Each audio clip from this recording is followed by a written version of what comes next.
Car ಪ್ರಯಾಣಿಕನಿಗೆ ಧಮಕಿ ಹಾಕಿ ಹಲ್ಲೆಗೆ ಯತ್ನಿಸಿದಂತಹ ಕಿಡಿಗೇಡಿಯನ್ನ ಸೆರೆ ಹಿಡಿಯಲಾಗಿದೆ. Bike number ಅನ್ನ ಪತ್ತೆ ಹಚ್ಚಿ ಆರೋಪಿಯನ್ನ ಬಂಧಿಸಿದ್ದಾರೆ ಪೊಲೀಸರು. ನಗರದ ಕಮರ್ಷಿಯಲ್ ಸ್ಟ್ರೀಟ್ ಪೊಲೀಸರಿಂದ ಕಿಡಿಗೇಡಿಯ ಬಂಧನ ಆಗಿದೆ. ಕಿಡಿಗೇಡಿ ಯುವಕನನ್ನ ಬಂಧಿಸಿ ಕ್ಷಮಾಪಣೆಯನ್ನ ಕೇಳಿಸಿದ್ದಾರೆ ಪೊಲೀಸರು ಅನ್ನೋದು ಗೊತ್ತಾಗ್ತಾ ಇದೆ. ಸಿಗ್ನಲ್ ಜಂಪ್ ಮಾಡಿರ್ತಾನೆ, ಇದನ್ನು ಪ್ರಶ್ನಿಸಿದ್ದಕ್ಕೆ ಧಮಕಿ ಹಾಕಿದ್ದ ಈ ಆರೋಪಿ. ಕಾರು ಪ್ರಯಾಣಿಕನಿಗೆ ಧಮಕಿ ಹಾಕಿ ಹಲ್ಲೆಗೂ ಕೂಡ ಕಿಡಿಗೇಡಿ ಯತ್ನಿಸಿದ್ದ. ವಿಡಿಯೋ ಕೂಡ ವೈರಲ್ ಆಗಿತ್ತು.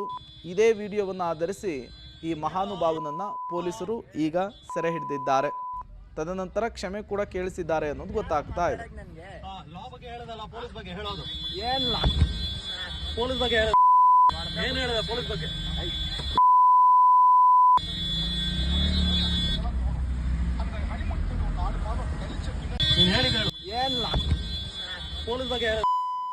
ನೋಡಿ, ಗಲಾಟೆ ಆದಂತಹ ಸಂದರ್ಭದ ವಿಡಿಯೋ ಒಂದು ಕಡೆ, ತದನಂತರ ಈಗ ಪರಿಸ್ಥಿತಿ ಆತನದ್ದು ಹೇಗಿದೆ ಅಂತ ಹೇಳಿ ಪೊಲೀಸರು ಕೆಳಗೆ ಕೂರಿಸಿದ್ದಾರೆ. ಇತ್ತೀಚೆಗಂತೂ ಈ ರೀತಿಯ ರೋಡ್ ರೇಜ್ ಪ್ರಕರಣಗಳ ಸಂಖ್ಯೆ ಜಾಸ್ತಿ ಆಗಿಬಿಟ್ಟಿದೆ. ತಾಳ್ಮೆನೇ ಕಳ್ಕೊಳ್ತಾ ಇದ್ದಾರೆ. ಚಿಕ್ಕ ಪುಟ್ಟ ವಿಚಾರಕ್ಕೆಲ್ಲ ಹಲ್ಲೆ ಮಾಡೋದು, ವೆಹಿಕಲ್ಗಳಿಗೆ ಡ್ಯಾಮೇಜ್ ಮಾಡೋದು ಜಾಸ್ತಿ ಆಗ್ತಾ ಇದೆ.